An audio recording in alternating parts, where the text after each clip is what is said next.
সংবাদ সবাইকে স্বাগত জানাচ্ছি। আমি ফিরোজ তোহা। শুরুতেই সংবাদ শিরোনাম। শুরুতেই জানাবো এই মুহূর্তে হাতে পাওয়া সর্বশেষ গুরুত্বপূর্ণ আপডেট বাংলা সংবাদ। বিএনপি চেয়ারপারসন বেগম খালেদা জিয়ার মুক্তির জন্য সরকারের যে কারো সঙ্গে আলোচনায় প্রস্তুত আছেন বলে জানিয়েছেন লিবারেল ডেমোক্রেটিক পার্টির প্রেসিডেন্ট কর্নেল অবসরপ্রাপ্ত অলি আহমেদ বীর বিক্রম। এবারে জানাবো বিএনপি নেতাকর্মীদের বিরুদ্ধে মামলা নিয়ে হঠাৎ সরব আওয়ামী লীগ। প্রিয় দর্শক, এ বিষয়ে রয়েছে একটি তথ্যমূলক আলোচনা, ভিডিওটি না টেনে দেখতে থাকুন।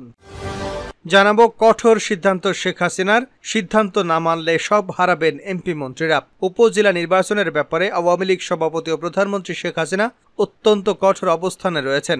শুধু কঠোর অবস্থান গ্রহণ করেই তিনি ক্ষান্ত হননি, যারা দলের সিদ্ধান্ত লঙ্ঘন করবে তাদের বিরুদ্ধে সর্বোচ্চ শাস্তিমূলক ব্যবস্থা গ্রহণ করারও হুঁশিয়ারি উচ্চারণ করেছেন তিনি।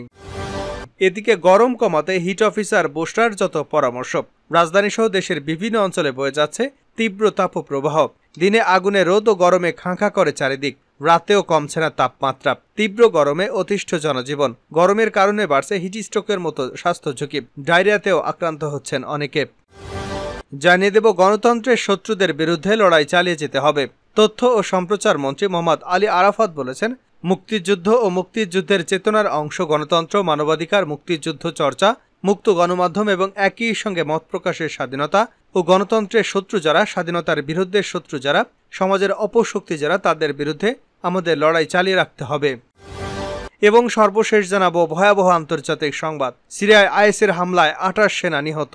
আন্তর্জাতিক জঙ্গি গোষ্ঠী ইসলামিক স্টেটের হামলায় সিরিয়ার সরকারি বাহিনীর 28 জন সেনা নিহত হয়েছেন। এতক্ষণ শিরোনাম শুনছিলেন, এবার বিস্তারিত। প্রিয় দর্শক, আপনি যদি এই চ্যানেলে নতুন হয়ে থাকেন, ভিডিওটি দেখতে দেখতে চ্যানেলটি সাবস্ক্রাইব করে আমাদের সঙ্গেই থাকুন। আর এই ভিডিও সম্পর্কে আপনি আপনার মূল্যবান মতামতটি কমেন্ট বক্সে জানিয়ে দিন।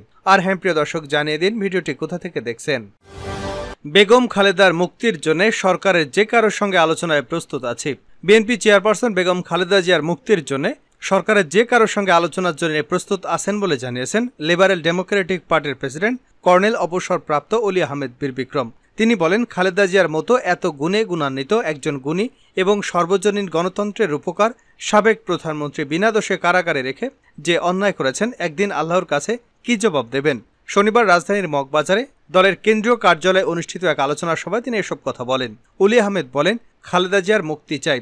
আমি একজন বীর বিক্রম। প্রধানমন্ত্রী শেখ হাসিনা, আপনার কাছে আমার অনুরোধ, খালেদা জিয়াকে মুক্তির জন্য আপনাদের সঙ্গে আমি যে কোনো সময় আলোচনায় বসতে প্রস্তুত। সবাই আরও উপস্থিত ছিলেন এলডিপির প্রেসিডিয়াম সদস্য নুরুল আলম তালুকদার সহ আরও অনেকে। বিএনপি নেতাকর্মীদের বিরুদ্ধে মামলা নিয়ে হঠাৎ সরব আওয়ামী লীগ। গত 16 ডিসেম্বর বেসরকারি একটি টেলিভিশনে সাক্ষাৎকার দিয়েছিলেন আওয়ামী লীগ সভাপতিমণ্ডলীর সদস্য এবং তৎকালীন কৃষিমন্ত্রী ডক্টর আব্দুর রাজ্জাক। সেখানে তার একটি বক্তব্যে দেশের রাজনৈতিক অঙ্গনে তোলপাড় সৃষ্টি হয়েছিল। বিএনপিকে নির্বাচনে আনার সব চেষ্টাই করা হয়েছে। এই যুক্তি প্রতিষ্ঠা করতে গিয়ে তিনি সেদিন বলেছিলেন, তারা যদি নির্বাচনে আসে তবে নির্বাচন পিছিয়ে দেওয়া হবে। এমন কথা নির্বাচন কমিশন থেকে তাদের বারবার বলা হয়েছে। শুধু পিছিয়ে দেওয়া নয়, বলা হয়েছিল সবাইকে জেল থেকে মুক্ত করা হবে। কৃষিমন্ত্রীর উক্ত বক্তব্যের পর সবাই বলতে শুরু করেন, তার মানে বিএনপি নেতাকর্মীদের বিরুদ্ধে দায়ের করা সব মামলা রাজনৈতিক কারণেই তাদের জেলে নেওয়া হয়েছে। সমালোচনার তীর এতটাই বিদ্ধ করে যে দুদিন বাদেই কৃষিমন্ত্রী বক্তব্যের ব্যাখ্যা করে বলেন, নির্বাচন পিছিয়ে দেওয়ার অর্থ কি? বিএনপি যদি রাজি হয় তাহলে নির্বাচন পিছিয়ে দিয়ে পরিবেশ সৃষ্টি করা হবে। তিনি সে কথাটাই বলেছেন। এরপর পদ্মা মেঘনায় অনেক জল গড়িয়েছে। 7 জানুয়ারি দ্বাদশ জাতীয় সংসদ নির্বাচন অনুষ্ঠিত হয়েছে এবং বিরোধী দলগুলোর বর্জনের মুখে আওয়ামী লীগ ভূমিধস জয় পেয়েছে এবং সরকার গঠন করেছে। বিএনপি নেতাকর্মীদের অনেকেই, বিশেষ করে সিনিয়র নেতাদের অনেকেই কারাগারে থেকে মুক্তি লাভ করেছেন। নির্বাচনের পর মাস দুয়েক রাজনৈতিক অঙ্গনে আলোচনা ছিল মূলত নির্বাচনটি বৈধ নাকি অবৈধ হয়েছে তা নিয়ে। কিন্তু সম্প্রতি সে জায়গায় দখলে নিয়েছে বিএনপি নেতাকর্মীদের বিরুদ্ধে মামলা এবং তাদের কারাগারে প্রেরণের বিষয়টি। তবে লক্ষণীয় যে অতি সম্প্রতি এ নিয়ে আলোচনা শুরু করেছেন খোদ আওয়ামী লীগের শীর্ষ নেতারাই। এ সরকারের আমলে বিএনপির 80 ভাগ নেতাকর্মী নিগৃহীত হয়েছেন।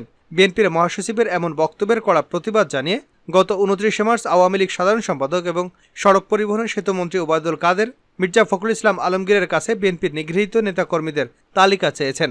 এর আগে ঢাকায় দলীয় এক অনুষ্ঠানে বিএনপি মহাসচিব দাবি করেন, তার দলের 80% মানুষ নিপীড়নের শিকার। এর পরিপ্রেক্ষিতে আওয়ামী লীগের সাধারণ সম্পাদক বলেন, এই সরকারের আমলে বিএনপির 80 ভাগ নেতাকর্মী নাকি নিগৃহীত হয়েছে।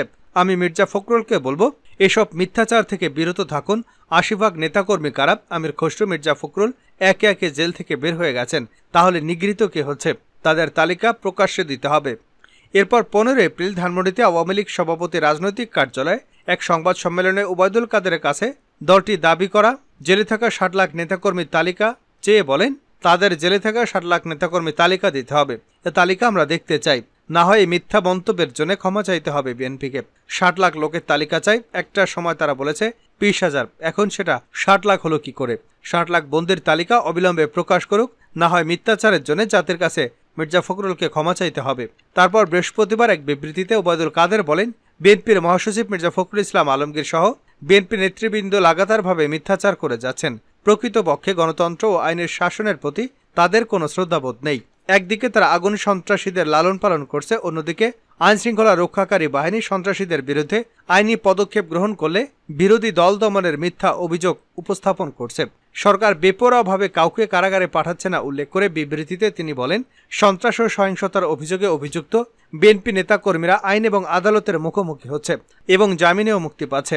তবে যারা নিরীহ মানুষকে পুড়িয়ে হত্যা করেছে, জনগণের জানমালের ক্ষয়ক্ষতি করেছে, রাষ্ট্রীয় সম্পদ ধ্বংস করেছে, সেসব সন্ত্রাসী এবং তাদের গডফাদারদের বিরুদ্ধে আইন শৃঙ্খলা ও মহামান্য আদালত যথাযথ আইনি পদক্ষেপ গ্রহণ করবে।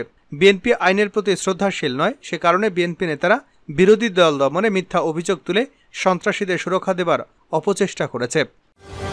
কঠোর শেখ হাসিনার সিদ্ধান্ত না মানলে সব হারাবেন মন্ত্রী এমপিরা। উপজেলা নির্বাচনের ব্যাপারে আওয়ামী লীগ সভাপতি ও প্রধানমন্ত্রী শেখ হাসিনা অত্যন্ত কঠোর অবস্থানে রয়েছেন। শুধু কঠোর অবস্থান গ্রহণ করেই তিনি ক্ষান্ত হননি, যারা দলের সিদ্ধান্ত লঙ্ঘন করবে তাদের বিরুদ্ধে সর্বোচ্চ শাস্তিমূলক ব্যবস্থা গ্রহণ করার শাস্তিমূলক হুঁশিয়ারি উচ্চারণ করেছেন আওয়ামী লীগ সভাপতি। আর এ কারণে আওয়ামী লীগ সাধারণ সম্পাদক ওবায়দুল কাদের একের পর এক বৈঠক করছেন মন্ত্রী এমপিদের স্বজনরা যাতে উপজেলা নির্বাচনে অংশ নেন, সেই জন্য সতর্ক বার্তা ঘোষণা করেছেন। আওয়ামী লীগের একাধিক শীর্ষ নেতা বলেছেন, ওবায়দুল কাদের যা বলেছেন তা হলো শুধুমাত্র আওয়ামী লীগ সভাপতির বক্তব্যের অনুকরণ। আওয়ামী লীগ সভাপতি যেভাবে তাকে নির্দেশনা দিচ্ছেন সেই বক্তব্য তিনি সেভাবেই প্রচার করছেন। ইতিমধ্যে আওয়ামী লীগের সাংগঠনিক সম্পাদকদের দায়িত্ব দেওয়া হয়েছে, তারা যেন সারা দেশে আওয়ামী লীগের কোন কোন প্রার্থী, এমপি, মন্ত্রী এবং তাদের স্বজনরা প্রার্থী আছেন তার তালিকা তৈরি করতে।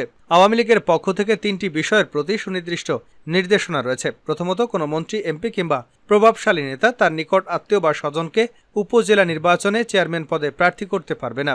দ্বিতীয়ত, উপজেলা নির্বাচনে এমপি, মন্ত্রী কোনো প্রার্থীর পক্ষে প্রচারণা করতে পারবে না। তৃতীয়ত, কোনো মন্ত্রী, এমপি উপজেলা নির্বাচনে প্রভাব বিস্তার করার জন্য প্রশাসন বা আইন শৃঙ্খলা বাহিনীর সঙ্গে হাত মেলাতে পারবে না। এই 3টির কোনো একটি যদি ব্যত্যয় হয় তাহলে তার বিরুদ্ধে কঠোর ব্যবস্থা গ্রহণ করা হবে বলে জানিয়েছেন আওয়ামী লীগ সভাপতি। আওয়ামী লীগের দায়িত্বশীল সূত্রগুলো বলছে, যারা দলের সিদ্ধান্ত মানবে না তাদের বিরুদ্ধে ধাপে ধাপে ব্যবস্থা গ্রহণ করা হবে।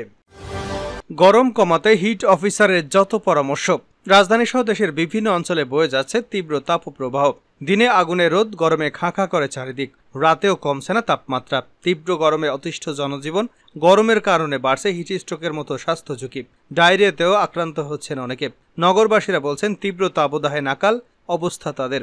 পরিস্থিতি যখন এমন, তখন স্বভাবতই প্রশ্ন উঠেছে, কি করছেন ঢাকা উত্তর সিটি কর্পোরেশনের চিফ হিট অফিসার বুশরা আফরিন।